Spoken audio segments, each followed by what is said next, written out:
Евангелие според Матеј, 28 глава, од 1 стих. Кога измина саботата, на осамнување во првиот ден на седмицата, дојдоа Марија Магдалена и другата Марија да го видат гробот. И ете настана голем потрес. Ангел Господов слезе од небото, пристапи, го отстрани каменот од гробната врата и седна на него. Лицето му беше како молња, а лиштата бели како снег. А стражарите уплашени од него трепереа и беа како мртви. Ангелот им се обрати на жените и им рече: не плашете се. Знам дека го барате Исус распнатиот. Не е овде. Воскресна како што беше рекол. Дојдете и видете го местото каде што лежал Господ. Па отидете бргу и кажете им на учениците негови дека тој воскресна од мртвите. Христијанството не е идеологија. Не е збирка на правила кои што нас ќе ни дадат добар живот. Уште помалку христијанството, односно Новиот Завет, е се текстови кои што нас ќе ни помогнат да си ги исполниме сите наши желби. Тешко на сите околу нас, ако сите наши желби ни се исполнат. Христијанството е нешто друго. И ве молам, послушни ме внимателно. Христијанството е настан кое создаде движење, кое напише книга. Христијанството е настан од кое што произлезе движење. И ова движење напиша книга, и таа книга ние денес ја нарекуваме Новиот Завет. Значи настане. Нешто се случило. Не започнало христијанството со некакво човечко шпекулирање за тоа кој е Бог, дали е семоќен, што значи таа негова семоќност, што значи таа негова сезнаност, туку е настан. Исус Христос во тие 3 години на неговата служба на оваа земја зборуваше и потенцираше нешта кои што беа фасцинантни, кои што беа грандиозни. Зборуваше за сопствениот идентитет како за уникатен идентитет. Зборуваше за тоа дека тој и Отецот се едно. Зборуваше за тоа дека е дојден со цел да го обнови заедништвото на човештвото со Бога. Зборуваше за гревовите на човештвото. Зборуваше за тоа дека секој човек е во незавидна ситуација, дека секој човек има зло во себе, дека секој човек има грев, а гревот значи промашување. Дека сите ние промашуваме, ама дека Бог не ни го завртел грбот, туку дека преку него Бог повторно ќе ја воспостави врската со човештвото и ќе го покани во вечен живот. Изборуваше дека таквиот план, таквата негова мисија, како Син Божи, ќе има огромна, ќе има страшна цена. Изборувавме за тоа на Велики петок. Дека цената за тоа ќе биде смрт, една страшна дехуманизирачка смрт со распнување. Изборуваше за тоа дека иако ќе умре за оваа кауза, а неговата кауза беше токму ова враќање на човештвото кај Бога, дека иако ќе умре, на зачуденост на неговите ученици, значи да немаме некакви романтични идеи дека кога Исус им кажал дека тој ќе се врати од мртвите, дека ќе стане од мртвите, дека де факто ќе воскресне, дека учениците веднаш кажале леле, каква прекрасна работа. Учениците во тие моменти кога Исус го открива овој дел од Божјиот план, се од една страна не сакаат маки страдања и Петар го трга на страна и му вели: ова не е за тебе, ти си тука за да бидеш политички владетел, ти си тука за да владеш и ние со тебе како министри на таа некоја твоја влада. Тие се збунети затоа што разбираат што им кажува и веројатно си поставуваат прашање дали е тоа некаква метафора, дали тоа значи дека Исус ќе живее во нашите срца, во нивните срца или што иде, ама Исус упорно на неколку клучни моменти им зборува дека Синот човечки, односно самиот тој е дојден на оваа земја за да умре за нашите гревови и дека ќе стане од мртвите, дека ќе воскресне.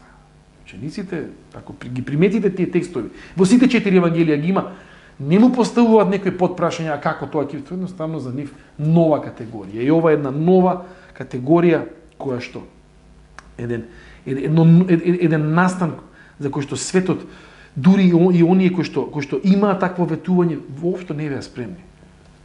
И не е чудо што и денес ние не сме спремни кога некој зборува за воскресение, кога некој зборува дека Христос станал од мртвите, дека Христос воскреснал, дека станал од мртвите. Никако, кога тоа прв пат ја слушнеме, кога ја прв пат сум го слушнал, чудно делува. Ама она што сакам да ви го потенцираме следново, сите до еден очевидци во и нивните сведоштва, нивните патеписни сведоштва, запишани во Евангелието според Матеј и Марко, Евангелието според Лука и Јован, односно биографиите на Исус, недвосмислено укажуваат на едно нешто, дека Христос воскресна на првиот ден од еврејската недела, а тоа е денешниот ден недела. Дека тие кои што беа, тоа беа жените, затоа што мажите, како и секогаш, кога е нешто густо, ќе ги испратат жените, нели, мажите ние сме храбри, и кога ќе се згустат работите, ајде жени видете што е работава, така и во овој случај, жените се тие кои што одат на гробот, и жените се тие кои што прв пат ја примаат оваа вест од ангелот, дека Христос е воскреснал, дека гробот е празен, и дека тој Христос, не само што е, внимавајте, воскреснат во смисол дека тој некаде ке Бога, дека некаде далеку на небото, туку дека тој е телесно воскреснат и затоа е гробот празен.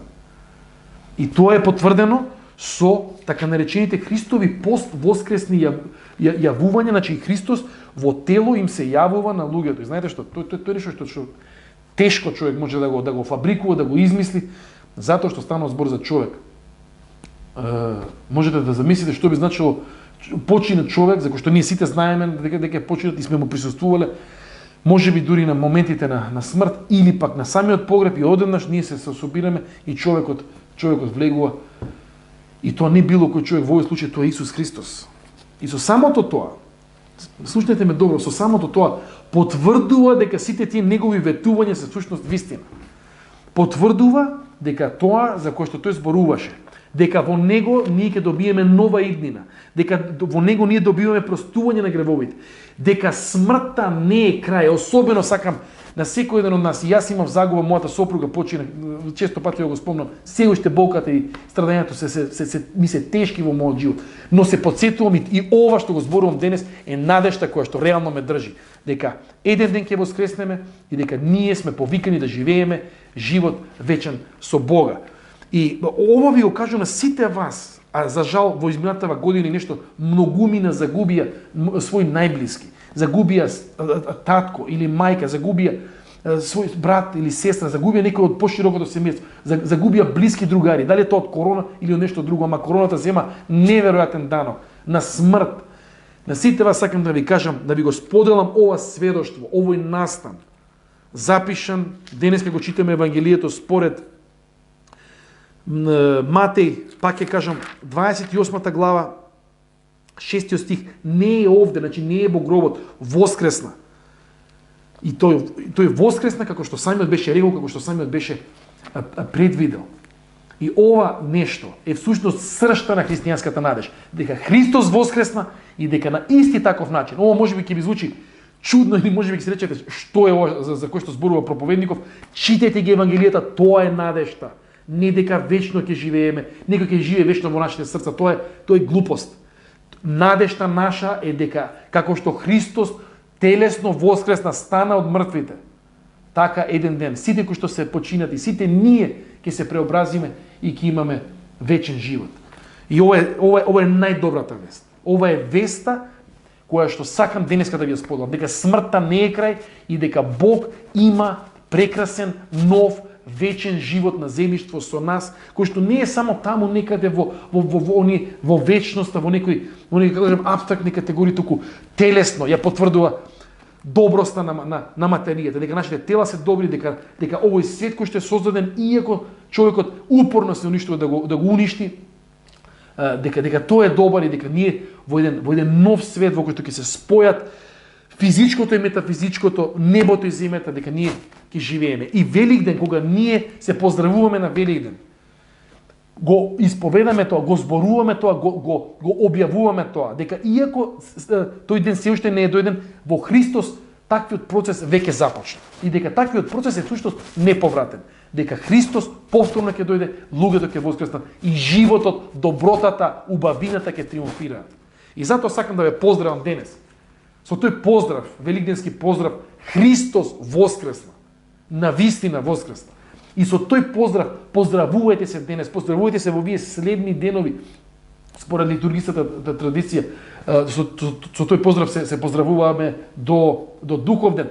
Христос воскресна, навистина воскресна. Со тој поздрав да се потсетиме на клучната надеж која што Бог ја обезбеди во Исус Христос. И повторно за нас кои што сме во жалост, кои што сме загубили некој близок и сакан, во тој поздрав да се потсетиме дека смртта нема крај туку, дека ќе продолжиме во новиот свет со нов живот даруван од Бога.